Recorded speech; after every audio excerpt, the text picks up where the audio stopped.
আগের দিন এই পুডিংটা বানিয়ে রেখেছিলাম, তো এটা ঠিকভাবে হয়নি। এই প্রথম দেখলাম একটু নরম নরম ছিল। অনেক সময় চুলাতে রাখছিলাম, তারপরও কেন জানি হয়নি। তো আজকে রান্না হবে শীতের সবজি, শিম, আলু, তেলাপিয়া মাছ দিয়ে। তেলাপিয়া মাছটা আসলে খুব মজাই লাগে, এটা দিয়ে যে কোনো সবজি অনেক মজার হয়। আর শীতের দিনে শীতের সবজি তো ভালোই লাগে। তো এই মাছটা হালকা হলুদ আর লবণ দিয়ে ভেজে রেখেছিলাম, সেটা এখন দিয়ে দেব, দিয়ে একটু কষাবো। এরপর পরিমাণ মতো ঝোল দিয়ে দিব।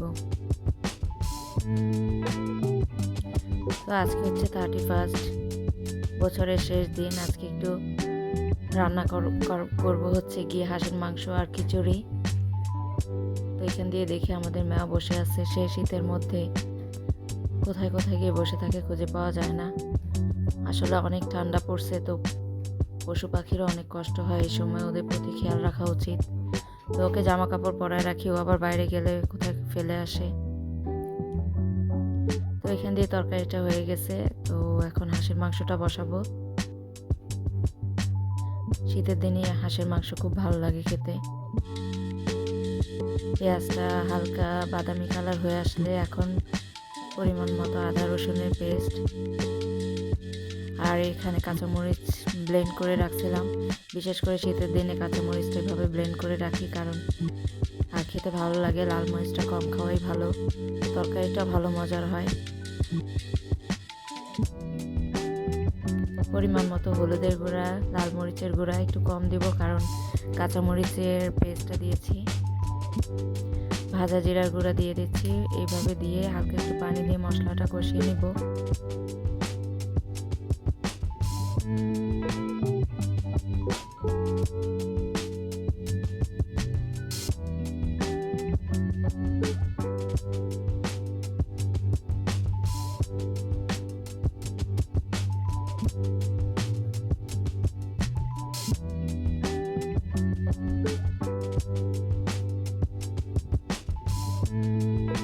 তো পুডিংটা অতটা খারাপ হয়নি, কিন্তু একটু নরম ছিল, বাট অতটাও নরম ছিল না। আর ওখান দিয়ে রায়হান আর মানহা দুষ্টুমি করতেছে।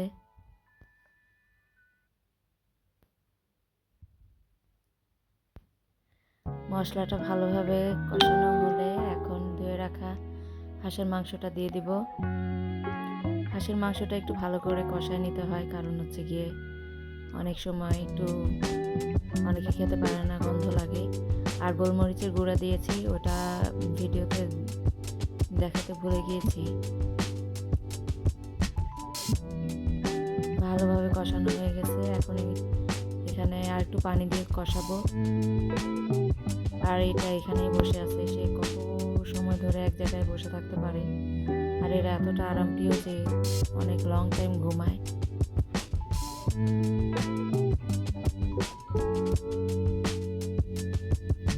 আর রায়ান বেবি এখান দিয়ে বসে বসে সেই মোবাইল দেখতে থাকে। আসলে আজকালকার বাচ্চা সব একই রকম, মোবাইলে ভিডিও না দেওয়া পর্যন্ত ওদের শান্তি হয় না।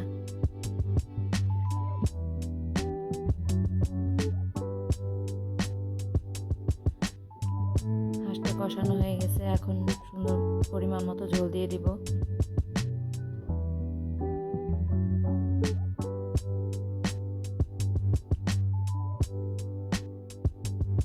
তো হাঁসটা দিনই রান্না করে রাখলাম, সন্ধ্যার পরে গিয়ে খিচুড়ি রান্না করব। আর সন্ধ্যার চা এখানে বসাই দিছি। চাটা খেয়ে চলে আসলাম খিচুড়িটা রান্না করার জন্য।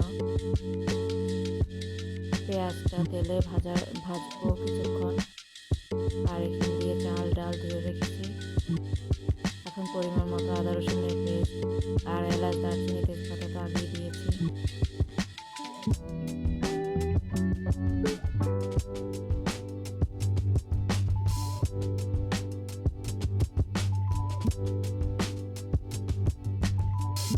চালটা কিছুক্ষণ ভাজার পরে এখন হলুদের গুঁড়া, কিছু মরিচের গুঁড়া আর ভাজা জিরার গুঁড়া দিয়ে এটাকে কিছুক্ষণ নাড়বো।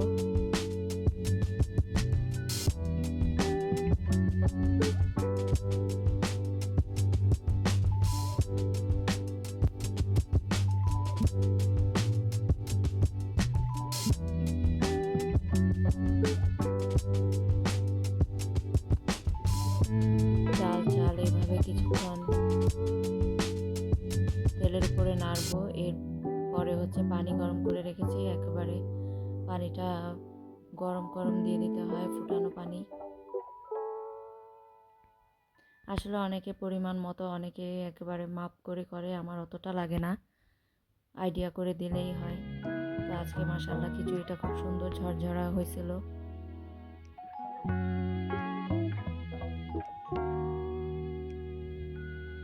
এখন লবণ দিয়ে দিচ্ছি আর কয়েকটা কাঁচামরিচ দিয়ে দেবো। সাথে সাথে ঢাকনাটা দিবেন না, পানিটা যতক্ষণ না ফুটে। এরপর ঢাকনা দিয়ে কিছুক্ষণ পরে আবার দেখতে আসলাম। মাশাআল্লাহ খুব সুন্দর হয়েছে, কালারটাও ভালো ছিল। খিচুড়িটা করে একটু পরে আমরা নিচে নামলাম। আম্মার একটু দরকার ছিল, পাশের গলিতেই হচ্ছে আরএফএলের দোকান, তো আম্মা প্রায় ওখানে যায়। কি একদিন দেখে আসছে হাবল দিস্তা এগুলা। সেদিন দাম দেখে গেছে 900 টাকা, আজকে এসে দেখে 1500। তো দোকানদার বলছে যে ভুল শুনছে হয়তো, কারণ এগুলোর দাম আছে অনেক। আর আরএফএলে গেলে মাথা খারাপ হয়ে যায় আমার অনেক। আর দেখতেও সুন্দর সুন্দর জিনিসগুলো। এই পানির বোতলটাও ভালো লাগছে।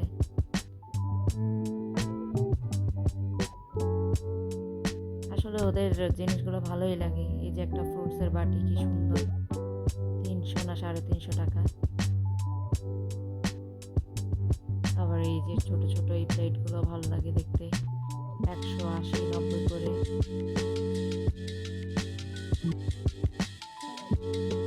বিভিন্ন রকমের পাপোশ আছে।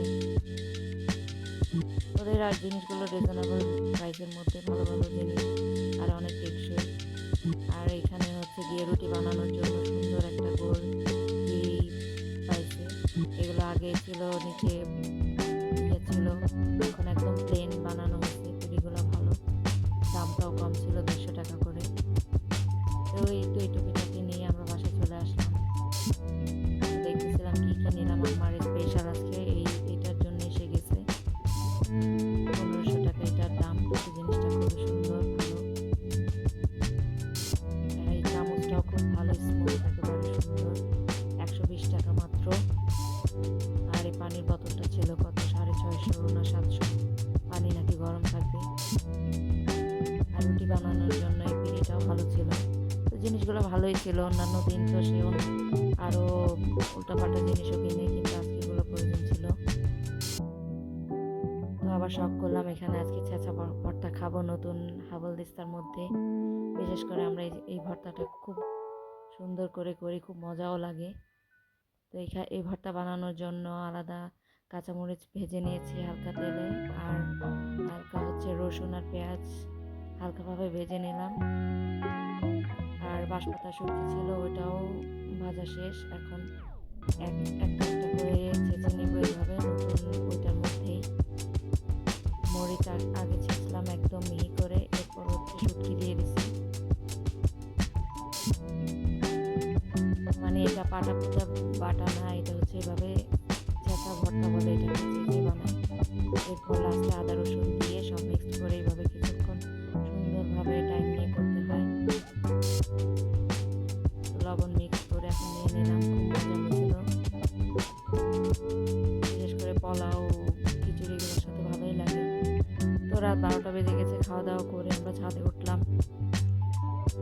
চারদিকে আতশবাজি, বোমা, ফানুস। এবার এত কম ছিল পরিমাণে, অন্যান্য বছর তো একেবারে পুরো আকাশটা ভরে যায়, এবার একদম কম ছিল খালি। আর এত বেশি শীত পড়ছে, ছাদে গিয়ে তো বুঝলাম আরো বেশি ঠান্ডা লাগতেছিল। আর ফানুস তো এবার নাকি নিষিদ্ধ করেছে অনেক কিছু, এই জন্য মনে হয় অনেক কম ছিল।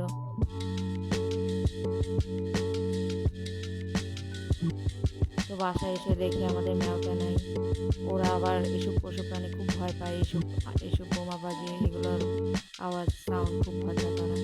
তো খুঁজে খুঁজে দেখি সে কোথায় লুকায় আছে, দেখি এখানে এসে বসে আছে টেবিলের নিচে। আসলে এইসব দিনে না করাই উচিত, কম করাটাই ভালো। এগুলোর সাউন্ডে অনেক ক্ষতিও হয়। ফানুস থেকে বিভিন্ন জায়গায় আগুন ধরে, দুর্ঘটনা ঘটে। এই জন্য এগুলো কম করাটাই ভালো। তো সে বেরই হচ্ছে না, আমরা তাকে এইভাবে ডাকতেছি।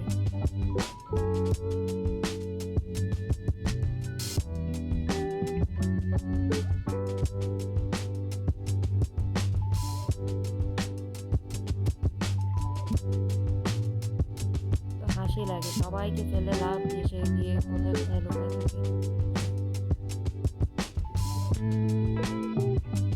এই তো, আল্লাহ হাফেজ।